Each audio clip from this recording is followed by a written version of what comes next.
અમદાવાદ ગ્રામ્ય બોપલ પોલીસ અને RR cell દ્વારા કોબા સેન્ટરની એક ઓફિસમાં કોલ સેન્ટર ચાલતું હોવાની બાતમી મળતા પોલીસે સંયુક્ત રેડ પાડી હતી અને યુવકને નશાની હાલતમાં ઝડપી પાડ્યો.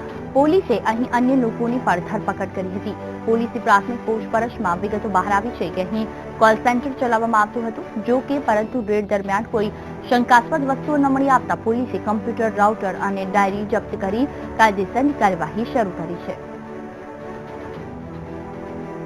તપાસણી કરતા કોઈ શંકાસ્પદ ડેટા મળી આવેલ નહીં અને ત્યાં આગળ ચેક કરતા એક છોકરો અને એક છોકરી મળી આવેલ હતા, જેઓને હિલચાલ શંકાસ્પદ લાગતા તેઓ પીધેલી હાલતમાં હોવાનું જાણવા મળેલ અને જે ડેટા અંગે તપાસ કરતા કોઈ એવી શંકાસ્પદ ડેટા મળી આવેલ નહીં.